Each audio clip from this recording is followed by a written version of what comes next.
Ummy's Tasty Hut. അസ്സലാമലൈക്കും. ഇന്നത്തെ നോമ്പുതുറ special ഒരു സ്നാക്ക് റെസിപ്പിയാണ് ചിക്കൻ ഓംലെറ്റ് പിസ്സ.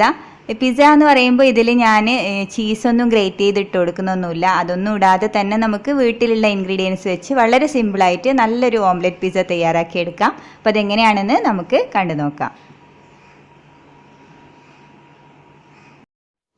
ആദ്യം നമുക്ക് പിസ്സക്ക് വേണ്ടിയിട്ടുള്ള ചിക്കൻ ഒന്ന് റെഡിയാക്കി എടുക്കാം ഫ്രൈ ചെയ്യാൻ വേണ്ടിയിട്ട്. ഞാനിപ്പോൾ ഇവിടെ ഒരു 1/4 കപ്പ് ചിക്കൻ എടുത്തിട്ടുണ്ട്. ചെറിയ പീസസ് ആക്കി കട്ട് ചെയ്തെടുത്തതാണിത്. കത്രിക വെച്ച് കട്ട് ചെയ്താൽ മതി, അപ്പോൾ ചെറുതായി കിട്ടും. ഇനി ഇതിലേക്ക് ആവശ്യത്തിന് ഉപ്പിട്ട് കൊടുക്കുക. പിന്നെ ഒരു 1/2 ടീസ്പൂൺ മുളക് പൊടി, പിന്നെ 1/4 ടീസ്പൂൺ മഞ്ഞൾപ്പൊടി, ഒരു 1/4 ടീസ്പൂൺ കുരുമുളക് പൊടി, പിന്നെ 1/4 ടീസ്പൂൺ ഗരം മസാലപ്പൊടി. ഇവ ചേർത്ത് ഒന്ന് മാരിനേറ്റ് ചെയ്ത് വെക്കാം. ഒരു 5 മിനിറ്റ് വെച്ചാൽ മതിയാവും.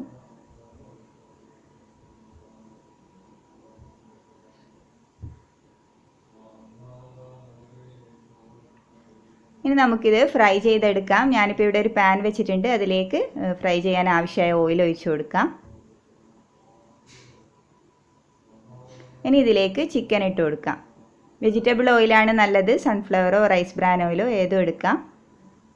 ചിക്കൻ പെട്ടെന്ന് കുക്കായി കിട്ടും. ചെറിയ പീസസ് ആയതുകൊണ്ട് പെട്ടെന്ന് ഫ്രൈ ആയും കിട്ടും. ഇതിപ്പോൾ ഇവിടെ റെഡി ആയിട്ടുണ്ട്. ഇനി ഇതിലേക്ക് തന്നെ നമ്മൾ സവാള ഇട്ട് കൊടുക്കണം. ഞാനിപ്പോൾ ഇവിടെ ഒരു വലിയ സവാളയുടെ പകുതി ചെറുതായി ചോപ്പ് ചെയ്തത് ഇട്ട് കൊടുക്കുന്നുണ്ട്. സവാള അധികം വഴറ്റണ്ട, ഒന്ന് വാടി കിട്ടിയാൽ മതി. സവാള ഒന്ന് വാടുമ്പോൾ തന്നെ ഇതിലേക്ക് 1/2 ടീസ്പൂൺ ജിഞ്ചർ ഗാർലിക് പേസ്റ്റ് ഇട്ട് കൊടുക്കണം. ഇനി ഇതും ഒന്ന് വഴറ്റി കഴിഞ്ഞാൽ ഇതിലേക്ക് ഒരു തക്കാളിയുടെ പകുതി ചെറുതായി ചോപ്പ് ചെയ്തത് ഇട്ട് കൊടുക്കാം. ചെറിയ തക്കാളി ആണെങ്കിൽ ഫുള്ളായിട്ട് ഇട്ട് കൊടുക്കാം. ഇതും അധികം വഴറ്റണ്ട, ഒന്ന് വാടിയാൽ മതി.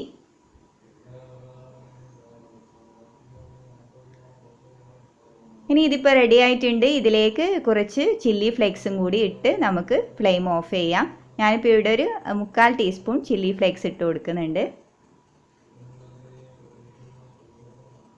അപ്പോൾ മസാല ഇവിടെ റെഡി ആയിട്ടുണ്ട്. ഇനി നമുക്ക് ഫ്ലെയിം ഓഫ് ചെയ്ത് കൊടുക്കാം. വളരെ പെട്ടെന്ന് റെഡിയാക്കാം ഇതിൻ്റെ മസാല, അത്ര പണിയൊന്നുമില്ല. നമുക്ക് പിസ്സക്ക് വേണ്ടിയിട്ടുള്ള ബാറ്റർ റെഡിയാക്കാം. മിക്സിയുടെ ജാറിലേക്ക് 1/2 കപ്പ് മൈദ ഇട്ട് കൊടുക്കാം. പിന്നെ 1 ടേബിൾ സ്പൂൺ ഓയിൽ ചേർത്ത് കൊടുക്കാം. പിന്നെ ഇതിലേക്ക് 3 മുട്ട പൊട്ടിച്ചത് ഒഴിച്ച് കൊടുക്കാം. പിന്നെ ഒരു കളറിന് വേണ്ടി അല്പം മഞ്ഞൾപ്പൊടി ഇട്ട് കൊടുക്കുന്നുണ്ട്. നല്ലൊരു കളറ് കിട്ടും. പിന്നെ ആവശ്യത്തിന് ഉപ്പും ചേർത്ത് ഇത് ആദ്യം ഒന്ന് അടിച്ചെടുക്കണം. ആദ്യം നന്നായി ഒന്ന് അടിച്ചെടുക്കുക. അടിച്ചെടുത്തിട്ടുണ്ട്. ഇനി ഇതിലേക്ക് 1/2 കപ്പ് പാലും 1/2 ടീസ്പൂൺ ബേക്കിംഗ് പൗഡറും ചേർത്ത് കൊടുക്കണം. ബേക്കിംഗ് പൗഡർ ഒഴിവാക്കരുത്, നല്ല സോഫ്റ്റ് ടെക്സ്ചർ കിട്ടും പിസ്സയുടേത്. ഇത് നന്നായി ഒന്ന് അടിച്ചെടുക്കുക. ആദ്യം തന്നെ ബേക്കിംഗ് പൗഡർ ചേർത്ത് കഴിഞ്ഞാൽ നന്നായി അടിഞ്ഞ് കിട്ടൂല, എല്ലാ ഭാഗത്തും ആയി കിട്ടൂല. അപ്പോൾ ഞാനിപ്പോൾ ഇവിടെ ഒരു ഇരുമ്പിൻ്റെ തവ വെച്ച് കൊടുത്തിട്ടുണ്ട്. ചെറിയ ഫ്ലെയിം ആക്കി കൊടുക്കുക. തവ ചൂടായി കഴിഞ്ഞാൽ ഇതിൻ്റെ അതിന് മുകളിൽ നമ്മൾ പിസ്സയുടെ പാൻ വെച്ച് കൊടുക്കാം. ഞാൻ നേരത്തെ മസാല തയ്യാറാക്കിയ പാൻ തന്നെയാണ് എടുത്തത്. അതുകൊണ്ട് ഓയിൽ സ്പ്രെഡ് ചെയ്ത് കൊടുക്കുന്നില്ല. ഇതിൽ തന്നെ ഓയിൽ ഉണ്ട്. വേറെ പാനാണ് എടുക്കുന്നതെങ്കിൽ ജസ്റ്റ് ഒന്ന് ഓയിൽ സ്പ്രെഡ് ചെയ്ത് കൊടുക്കണം. ഇനി നമുക്കിതിലേക്ക് മാവ് ഒഴിച്ച് കൊടുക്കാം.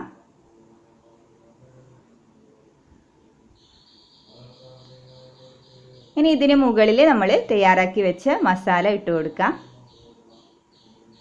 ഇതുപോലെ എല്ലാ ഭാഗത്തും സ്പ്രെഡ് ചെയ്ത് കൊടുക്കാം.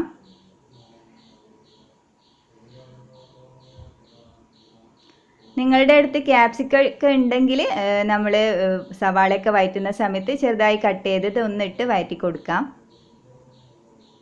അതൊന്നും ഇല്ലാതെ തന്നെ നല്ല ടേസ്റ്റാണ് ഈ പിസ്സ കഴിക്കാൻ. ഇനി ഇത് മൂടി വെച്ച് കൊടുക്കുക. ഇതുപോലുള്ള ഹോളുള്ള മൂടിയാണെങ്കിൽ ജസ്റ്റ് ഒന്ന് ടിഷ്യൂ പേപ്പർ വെച്ചോ ഇല്ലെങ്കിൽ അലുമിനിയം ഫോയിൽ വെച്ചോ ഒന്ന് അടച്ചു കൊടുക്കുക.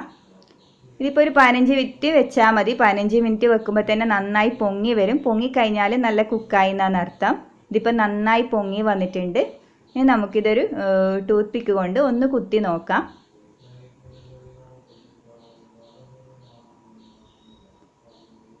കുത്തി നോക്കുമ്പോൾ നല്ല ക്ലിയറായി വന്നാൽ നല്ല കുക്കായിട്ടുണ്ട്. പൊങ്ങി വന്നത് അതേപോലെ താഴ്ന്നു പോവും. പൊങ്ങി വന്നത് അങ്ങനെ നിൽക്കുകയൊന്നുമില്ല, അതേപോലെ താഴ്ന്നു പോവും. അത് കുക്കാവുന്ന സമയത്ത് മുട്ടയൊക്കെ ചേർത്തത് കൊണ്ട് നന്നായി പൊങ്ങി വരുന്നതാണ്. മൂടി വെക്കുമ്പോൾ അങ്ങനെ പൊങ്ങി വരും. ഇതിപ്പോൾ റെഡി ആയിട്ടുണ്ട്. ഇനി നമുക്കിത് ഒരു സെർവിങ് ഡിഷിലേക്ക് മാറ്റാം.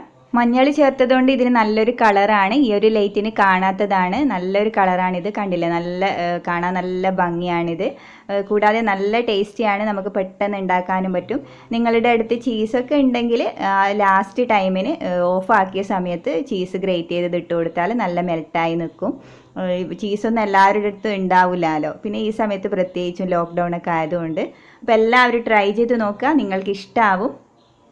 അപ്പോൾ ഈ റെസിപ്പി ഇഷ്ടമായിട്ടുണ്ടെങ്കിൽ ലൈക്ക് ചെയ്യാൻ മറക്കരുത്. അതുപോലെ തന്നെ നിങ്ങളുടെ ഫാമിലി മെമ്പേഴ്സിനൊക്കെ ഒന്ന് ഷെയർ ചെയ്ത് കൊടുക്കണം.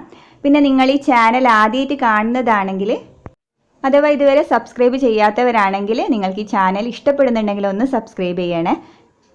താഴെയുള്ള റെഡ് കളർ സബ്സ്ക്രൈബ് ബട്ടൺ ഉണ്ട്. ഇതുപോലെ ഇതൊന്ന് പ്രസ് ചെയ്ത് കൊടുക്കുക. അതോടൊപ്പം ഒരു ബെല്ലൈക്കൺ വരും, അതും കൂടി പ്രസ് ചെയ്ത് അതിൽ ഓൾ എന്ന ഓപ്ഷൻ സെലക്ട് ചെയ്യുക. എന്നാൽ ഞാൻ പുതിയ വീഡിയോസൊക്കെ ഇടുമ്പോൾ അതിൻ്റെ നോട്ടിഫിക്കേഷൻസ് നിങ്ങൾക്ക് മുടങ്ങാതെ കിട്ടും. അപ്പോൾ നല്ലൊരു റെസിപ്പിയുമായി ഇൻഷാ അല്ലാഹ് വീണ്ടും കാണാം. താങ്ക്